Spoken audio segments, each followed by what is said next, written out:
Hey, all you Feminerds out there. This is RJ. And this is Leigh. And we are really excited to bring you another episode of File 741. Just a quick note, I am still sometimes going by Becca. This is still Becca / Rebecca, but I'm mostly going by RJ now. I was looking for something that was a little more gender neutral. I am genderqueer. And recently discovered I'm also trans, genderqueer. So I just wanted to let people know, of course, I'm still me, obviously. But I also just wanted to say, too, that, you know, what we are trying to do with the Feminerd Files, Feminerd is not feminine nerds. It's like feminist nerds. So as long as, you know, you agree with equality and believe in equity and human rights and love to geek out, you are a feminerd. So everyone is welcome here. I just wanted to make sure everybody knew that before we dive into this month's comics. That's awesome, and I'm so excited for you. Thank you, Leigh. Thank you so much. So we are going to have some horrifying comics to talk about today because it is, of course, the spoopy month. And so we have some really fun and interesting, somewhat creepy comics to talk about. So our first one that we're going to talk about today is a little bit, you know, I haven't been watching Lovecraft Country, but that's kind of what I imagine this comic is kind of in the style of. And so it is called Abbott by Saladin Ahmed and illustrated by Sami Kivelä. And Leigh, did you want to tell us what it's about? Yeah. And I also 100% agree with you on the Lovecraft Country feel. That's exactly what I was going to compare it to as well. So we're on the same page again. Isn't that like-minded awesomeness? Yeah, so the synopsis was pretty short for this one.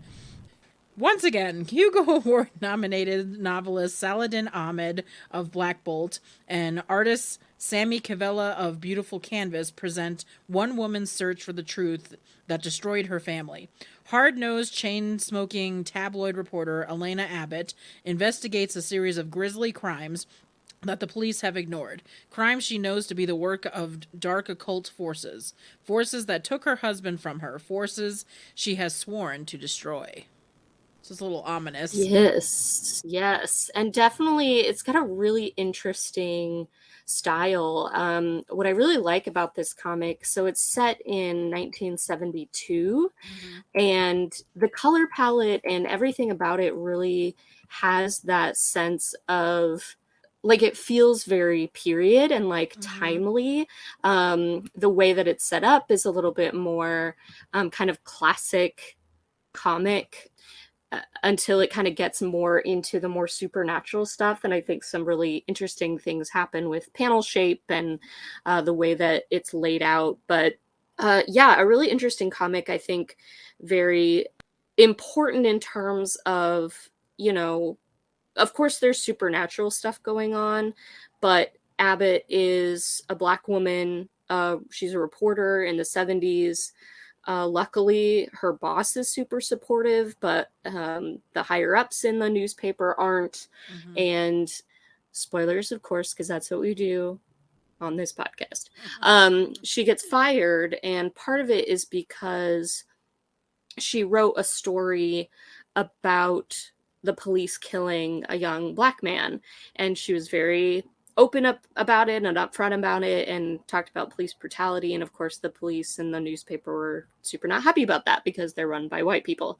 So she's already kind of dealing with that at work when she starts experiencing these things where these horrific murders are happening, and then she starts seeing these monsters and experiencing these things that when she was married her husband got taken, and she didn't really have an explanation for it, but now that's all kind of surfacing again that she has to deal with. So it's a lot for her to deal with, but it's also very, it's not as dark as I guess I was imagining, you know, like it sounds like it can be very dire and hard, and it is. Like there are things about it that are very difficult, but the way that she is described by the people who kind of are in this supernatural world is like the light bringer, and this person who is going to free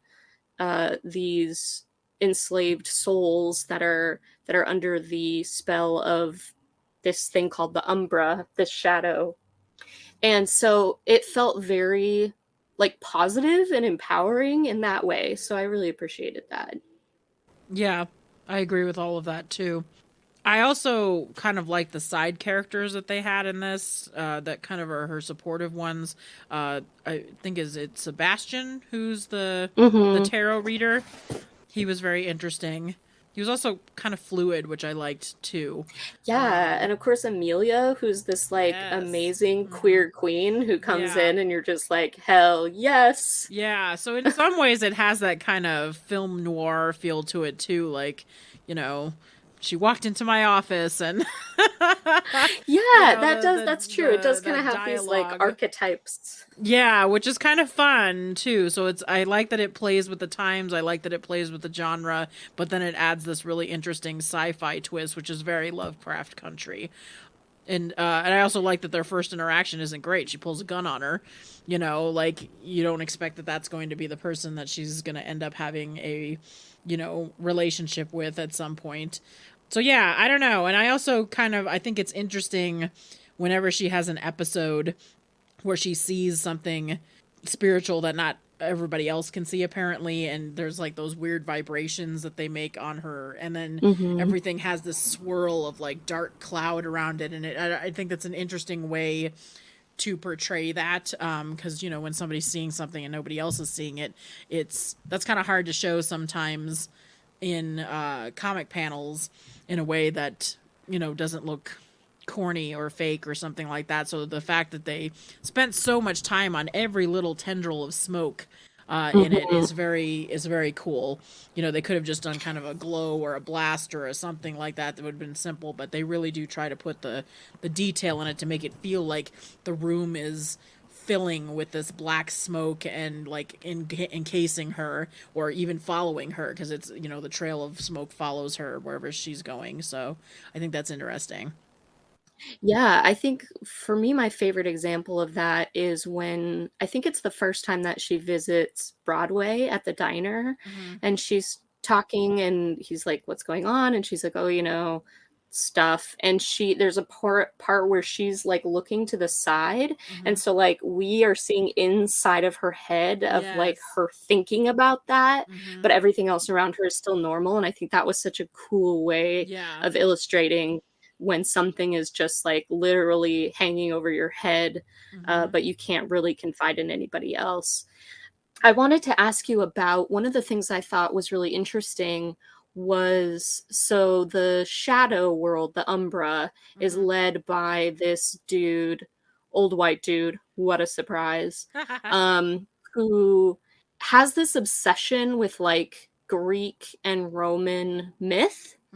And believes that, he talks about how, television is making people soft, and we are starting to think that compassion and mercy are values, but really the old gods have shown us that like might is right, and it's the strongest that should be in charge, and all of that baloney. And so I thought that was a really interesting way of illustrating the forces of opposition of people who are oppressors and the people who are being oppressed. Like, I think you really do see that where white supremacists will cling to these like myths and these stories, especially like Norse mythology, but also, these like Greek and Roman gods who are all powerful, and it's all about like fate and destiny. And I think it has to do with like wanting to feel special and wanting to feel powerful. But then, he's so obnoxious when Abbott shows up and he's like, I wouldn't have expected the Lightbringer to be a woman and a black woman. He doesn't say black because it's the 70s. I don't think they ever say the N word, but they do use Negro, which is, of course, archaic.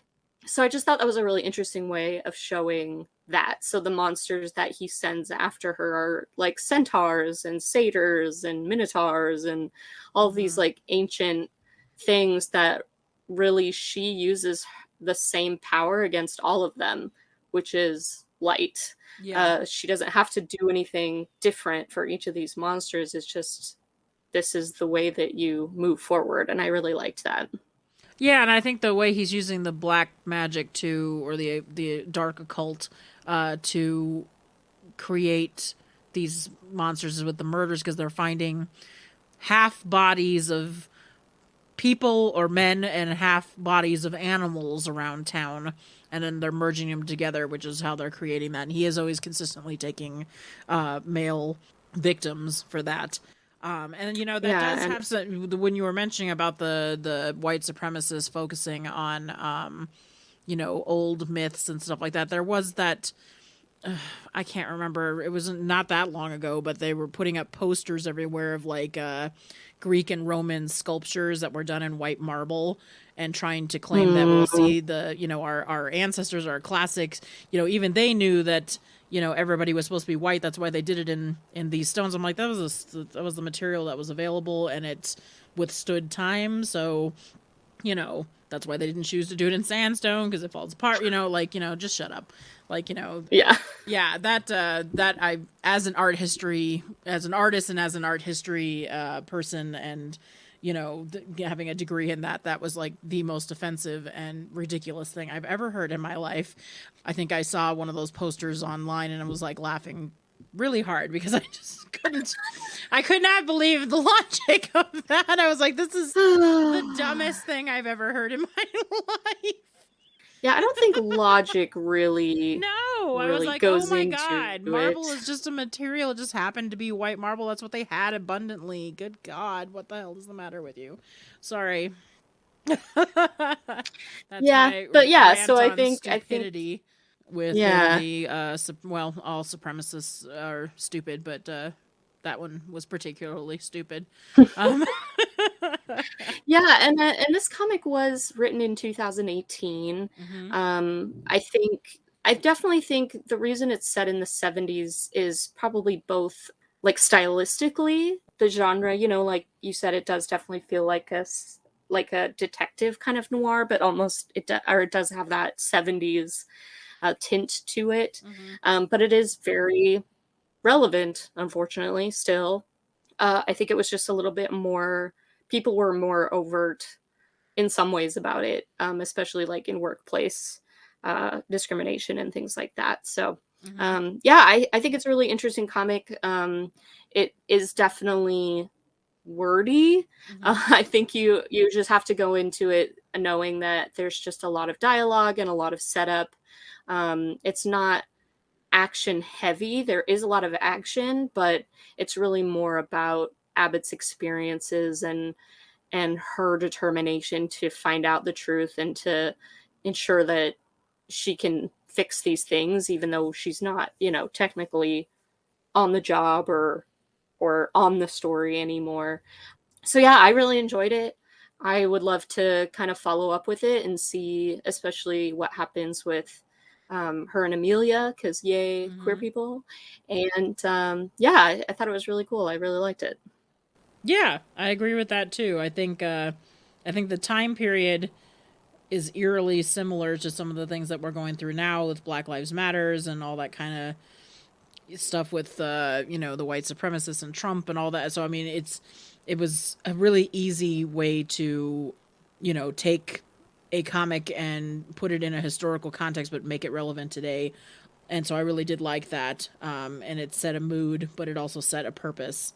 And I'll bring it back to our interview with R. Alan Brooks about how when you use sci-fi, in the past, sci-fi was one of the best ways for people to discuss things that are political and discuss things that are relevant. Because if you just overtly do it in the news or in a current setting or anything like that, then people tend to take more issues with it, and people get silenced and things like that. But when you put it in a sci-fi setting and make it about aliens, or in this case demons or something like that, then all of a sudden you can touch upon all of these topics that are quite relevant, and people don't seem to put two and two together sometimes, and it doesn't get immediately silenced because it can be put as fiction. Yeah. And I think that that's one of the great things about science fiction. I think that's one of the great things about comics. And yeah, I don't know. I think I just remember that always stuck with me when he said that. I was like, oh my God, that's so true. And that's kind of the brilliance of science fiction. And one of the reasons why it will always be in my heart. Yes, absolutely. We talk about R. Alan Brooks a lot, so we should probably see if we can get him back on the podcast, do a follow-up interview. Great person. That's actually a really good segue into our next comic, because R. Alan Brooks, of course, has a podcast called Motherfucker in a Cape. Mm-hmm. And our next comic is called Dracula Motherfucker, which I think is excellent. Also set in the 70s, but a really, really different tone, really different art style that I absolutely loved.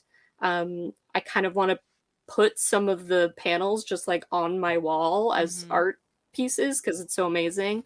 But Leigh, do you want to tell us what Dracula Motherfucker is all about? All right. So Dracula Motherfucker is that's fun to say. So good. Created by Alex de Campi and Erica Henderson. And it takes place in Vienna, 1889. Dracula's brides nail him to the bottom of his coffin.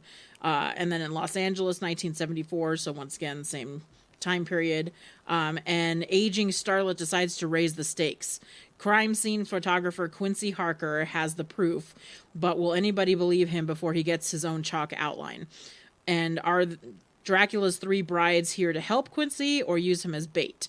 A pulpy, pulse-pounding graphic novel of California psych horror from Master of Modern Exploitation, Alex de Campi, and fan favorite artist, Erica Henderson. Yes, so this is a pretty short comic. I guess it is part of a series. I haven't looked at any of the other series in it, but so it was a quick read, but I loved this comic so much. There was something just so interesting about it, but I was also so enamored of the art style, especially at the end. They kind of talk about some of the influences, the like Japanese super flat, is that what that's called? Art style, which was really recognizable. I know like nothing about it, but was really, really amazing. And then just the color and the 70s inspired like psychedelic, it's just really good. And I didn't realize this either, because I don't know that I've ever read Dracula, like actually read it. Oh, but I guess Quincy Harker is the name of somebody's son in it. One of the main protagonists in Dracula. Harker. It's his son. Yes. Nathaniel okay. Sorry. Harker, I believe his name was. Yeah. So I just really loved that they like brought that in. And then I also just love the idea that the story is really kind of told from not really told from the perspective of the brides, but that's kind of just like, what if they were like, yeah, we don't want to do this anymore. Like, what would that look like? What powers would they have gained from Dracula? And I really like reading the stuff that the author and the illustrators write at the back of the comic when they kind of talk about their process and their inspiration, and talking about how, what if Dracula was not in any way recognizable as a person or as human, but was just this kind of horrific thing. And I think they did a really cool job of illustrating that and showing that Dracula's power is not what he can do, but how he possesses and uses other people. So I really liked that. Yeah, this one, art-wise, I'm in love with it. I think it's amazing. I think this one was a little light on the story and dialogue, so this one I wanted more to read.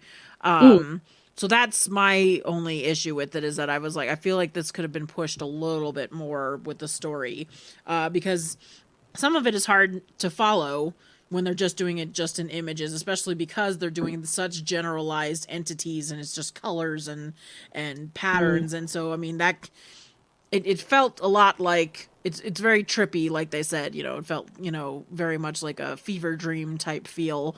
And I think that's cool, but I don't know, I just wanted a little bit more context, I think.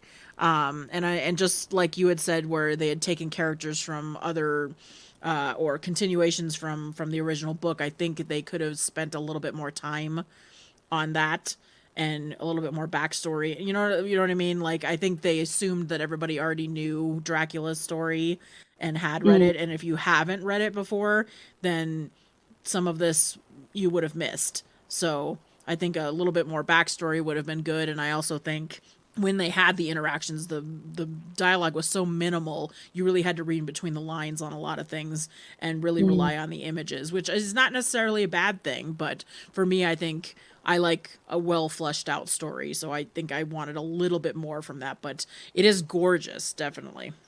Yeah, for sure.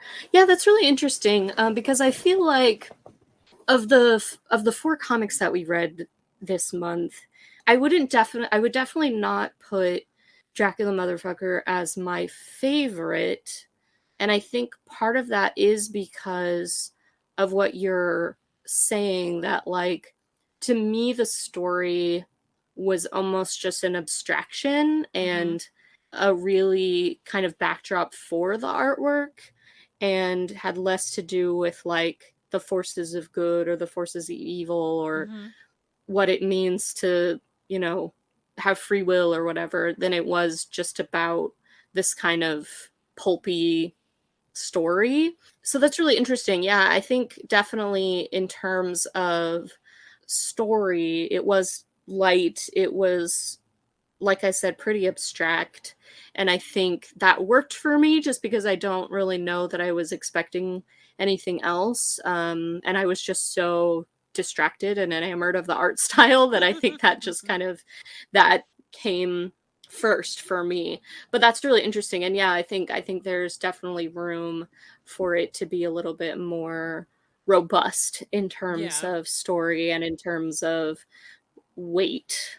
Yeah. However, I do think that's also a bit of its appeal as well, because in the book they compare some of the murders that are happening around town that are obviously Dracula to the Charles Manson murders, and it has that Mhm. frenzy feel of, Yeah. a psychopath, mass murdering this and this and that, and so it feels very much. Anytime I've seen any documentaries or movies about Charles Manson, those kind of like LSD frenzies, of a murder scene type situation that you always see in those movie adaptations about what that was like for the Manson murders. I feel like this is a perfect comic version of what that must have, what that feels like, I guess, or what that would look like, I guess. I mean, Hmm. I don't really know what I'm saying. I'm just trying to compare it to something, and that was something that was predominantly suggested in the book. And so then after that, I was like, yeah, that does feel like this. This feels like it's out of control, you know, Hmm. and it feels like there's not a lot of planning. Like things are just happening so fast, and people are just reacting in these horrific ways in it, and it's just very gory. And yeah, I don't know what I was going with that, but that's what it felt like. It had that feel of that frenzy feel to it, is what it felt like to me. Yeah, absolutely. And I wonder too, what it's saying about the difference between people who are the ones who are doing these things, Mm-hmm. whether or not you believe in God or angels or the devil or demons or anything like that. People are the ones that do things, and Mm-hmm. Dracula is not a person Mm-hmm. by any means. So it's kind of an interesting way of looking at the way that people are influenced, because the brides are the ones who are doing most of the killing and Mm-hmm. the trapping and all of that stuff. And so it's just kind of an interesting way of thinking about that people are the ones who inspire, in the worst way, other people to do terrible things. And this is very different from that. So Yeah. I agree. Okay. I feel like neither of our brains are working super great today, so we apologize, but it's Halloween. We're actually doing this on Halloween, so yeah. And I have to go to work today, so right. Yeah, so Dracula Motherfucker, very cool. Love the art style. But yeah, definitely kind of a very fast read, fast action, light on the story. But yeah, totally worth checking out. Cool. Now on to my favorites. So our next comic is going to be Mooncakes, and I can read the synopsis. It's okay, Suzanne. So written by Suzanne Walker and illustrated by Wendy Xu. So the synopsis for this one says, one fateful night, teen witch Nova Huang follows reports of a white wolf in the woods and discovers her childhood crush, werewolf Tam Lang, battling a horse demon. Now, against the background of a slowly rekindling romance, Tam and Nova must investigate the dark supernatural forces eager to claim wolf magic for evil. Yeah, and like that does sound intense, but visually and story-wise, a huge turnaround from the last two comics that we read. Yes. Like this story, I mean, yeah, you've got wolf magic and demons and whatever, but you also have like the cutest queer love story, and Nova's outfits are just so freaking cute. I was just like, and it does have a very like charming way of dealing with everything. Not that again these things are not important. When Tam left, that was really hard for Nova, and them coming back kind of brings up all of these things that they didn't really get to talk about and didn't really address. And then of course they're trying to do all this while battling this demon that has shown up and their evil horse lady neighbor. But yeah, this comic was so great. It was so much fun, beautifully illustrated, of course, and just super charming. And I really appreciated too that there were things in it that were just so easy for the characters and therefore for us as readers. When Tam comes back, they are using they them pronouns, and so that is different for Nova's grandmas, but they're just immediately change that and don't even question it, and it never has to be a conversation, and there's just things that make that so refreshing, where it's not always a coming out thing. It's just like, oh, you're using different pronouns, or you're using a different name, or you're dressing a little different, but it doesn't really matter. You're still the same person. So obviously something I've experienced. So that really resonated with me. But also, I just think it's a really great story of somebody who, from Tam's perspective, somebody who left trying to protect their family and trying to protect what they loved, and Nova made the opposite choice. She decided to stay when there's this tradition in her family of the witches kind of leaving home to go on these adventures to learn, and doing like externships, I guess, and like learning all these things, and she decided to stay. So it's really kind of cool to see how the different characters react differently to different things, and their different personalities, but how they come together and how they have each other's backs, and the whole friends and family are just so supportive, and it's great. Yes, and I agree with that. The charm of this town is so cute too. Yes. They work in the grandmas or have a cafe called the Black Cat Cafe, but it's also the back room is a huge library of all kinds of magical books you could possibly think of. So they, make potions for people, and provide old antique vintage books for people looking for very specific things. It's just really cute. It's just adorable. The story kind of reminds me of one of my favorite movies, Practical Magic. If Hmm. Practical Magic was a queer love story, this is what that would look like instead of sisters. Yes. Yeah, so I was like, I'm all about this. This is totally me. I just enjoyed it from beginning to end. I also, like you said, there were difficult things that happened in it, but I think they handled it in a very nice way that I think if a someone who was younger, a kid or youth reading this as a YA novel could look at that and relate to it and not feel as the trauma as much. You know what I mean? Like, I think they handle it in a way that it can open up a discussion and someone can say, I'm going through that too, and Hmm. I can seek help for it, type thing. Like, I think it's interesting.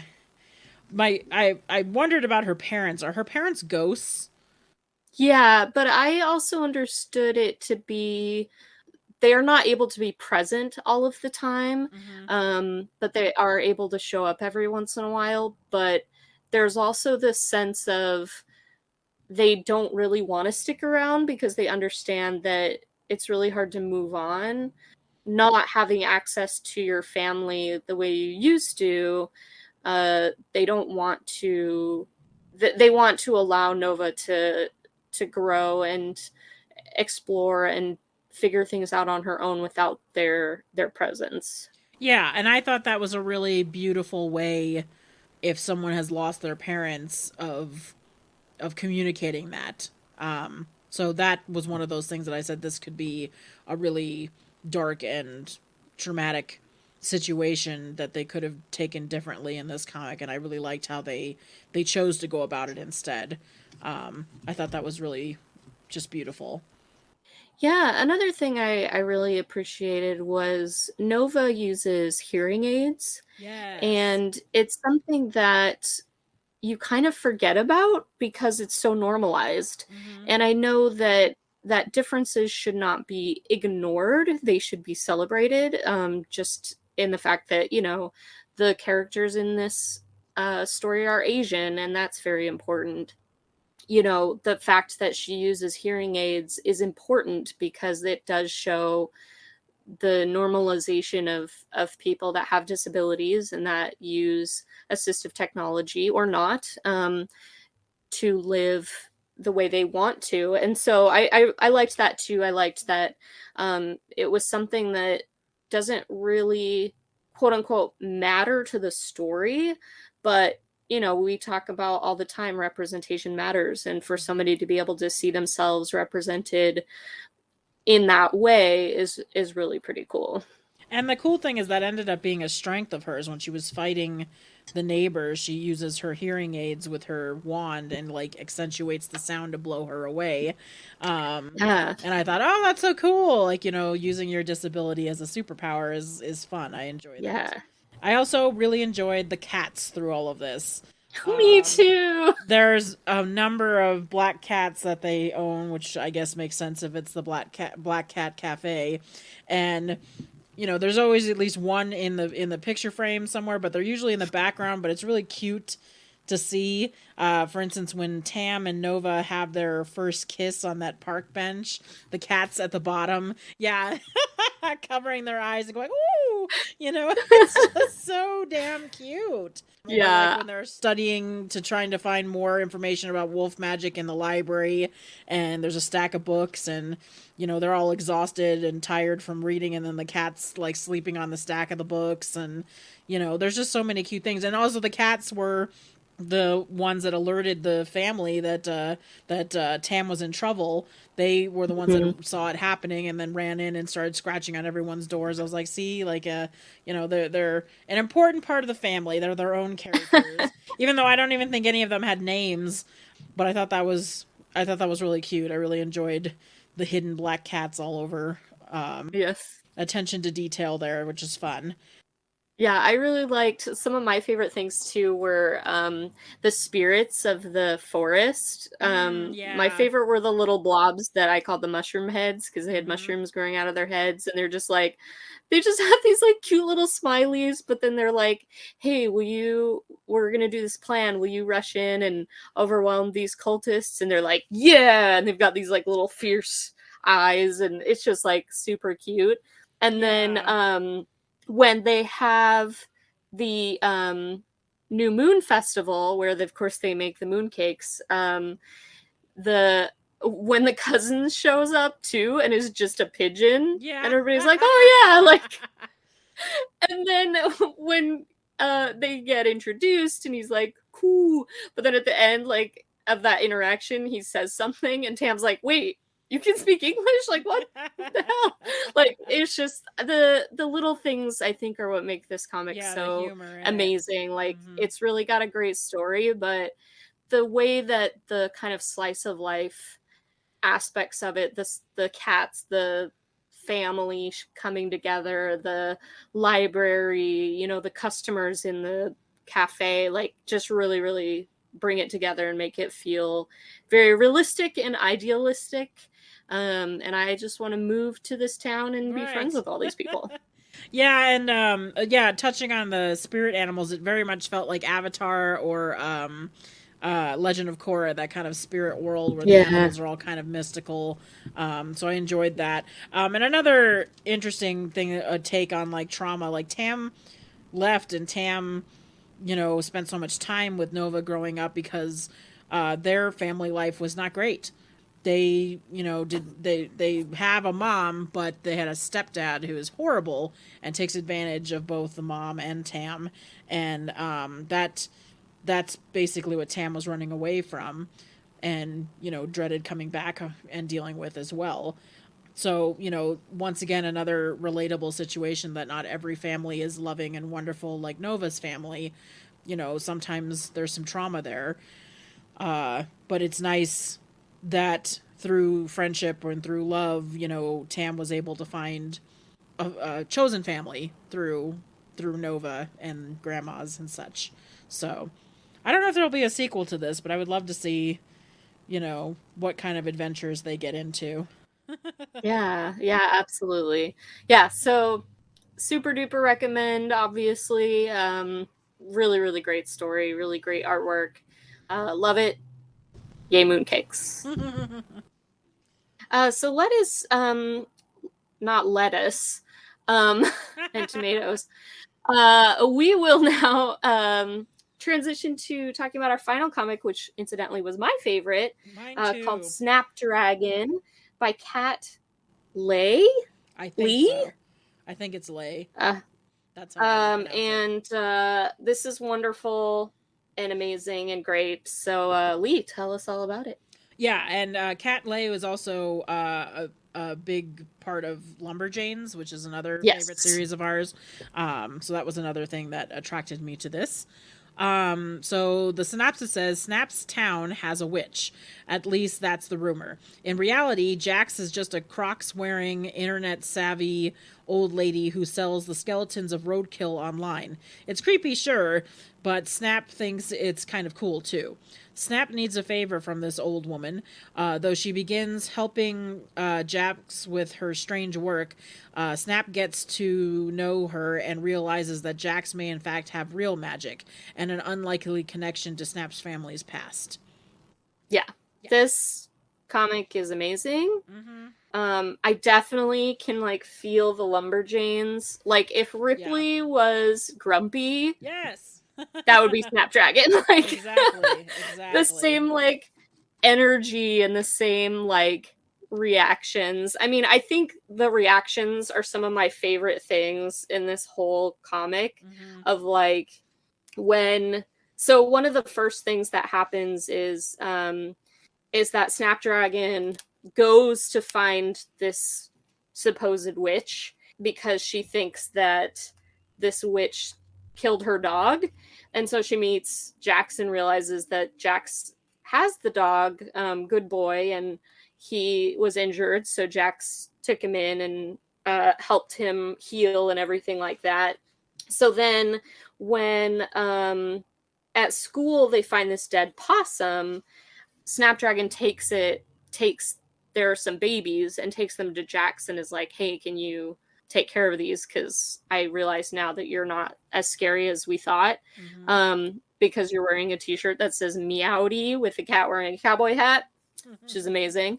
And so the part where they're raising the possums and then they go to release them into the wild, and Snapdragon is able to see that the kind of spirit of the mother possum has been with them this whole time. And Jax is like, oh yeah. And Snap is like, what? Like, it's just so adorable and hilarious.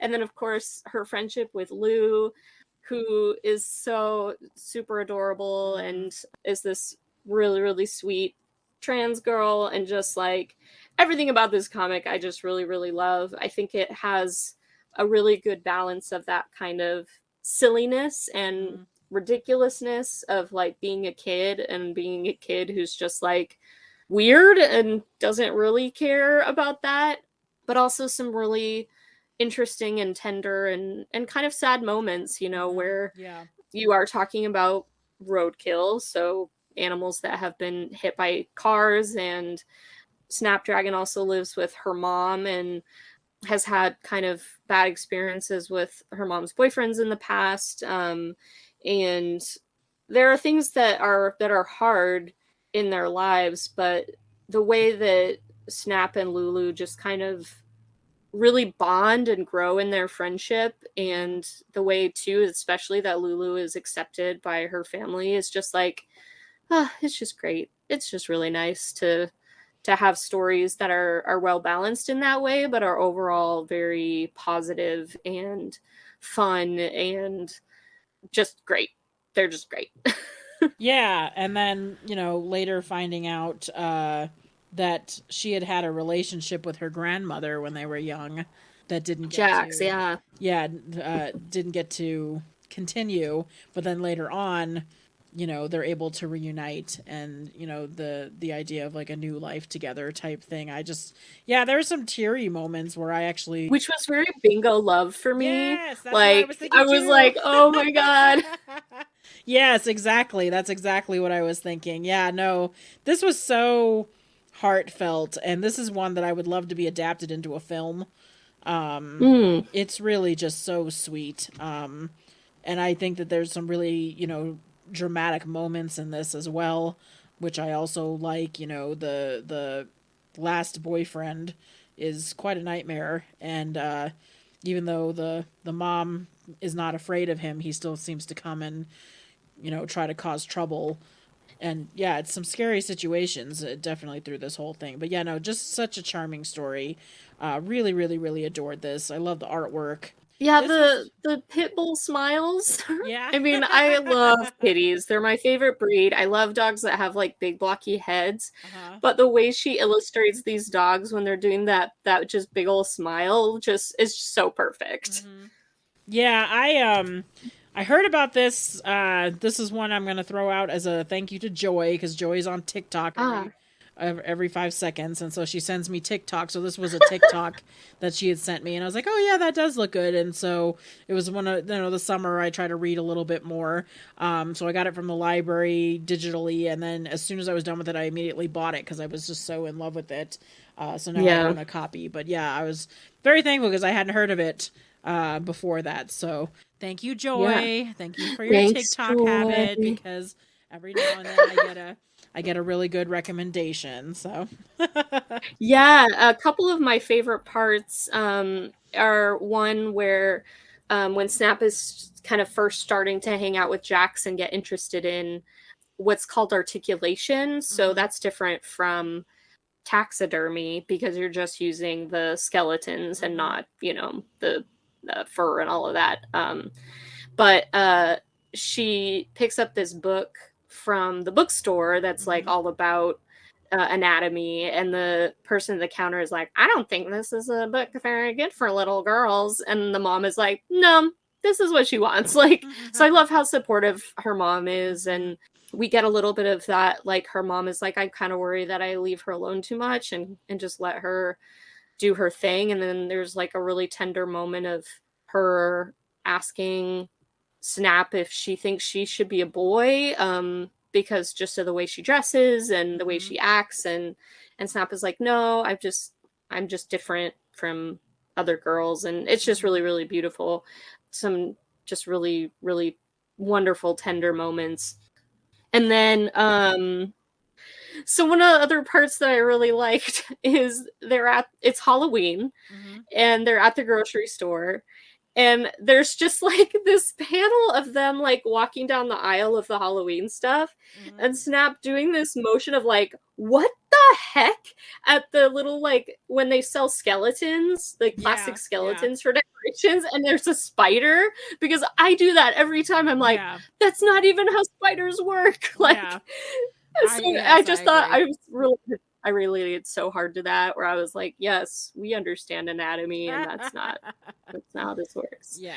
So yeah, this whole comic is my favorite, but there were definitely some of those moments that really stood out to me that I really appreciated. Very cool. Yeah, no, I totally agree. Well, as always, we really appreciate our listeners. If you're ever want to chat with us, have some comics to suggest, please reach out. I love doing this. I love doing this with Leigh. And I've really come to this appreciation of comics that I never really had before I met Leigh. So thank you for starting this project with us, and for continuing it, and all the things especially that you bring. Like, I have never heard of this Snapdragon or Mooncakes, and I don't know that I would have found them on my own. So I really appreciate our different ideas and our different views, and bringing those together to talk about them. And so, yeah, thank you. This is fun. I look forward to it each time. So this has been another wonderful version of File 741. I'm Leigh. And I'm RJ. Thank you for listening, and please like us on Facebook or follow us on Instagram and Twitter. You can tune into all of our podcasts on iTunes, Podbean, YouTube, or at thefeminerdfiles.net. Happy Halloween! Happy Halloween!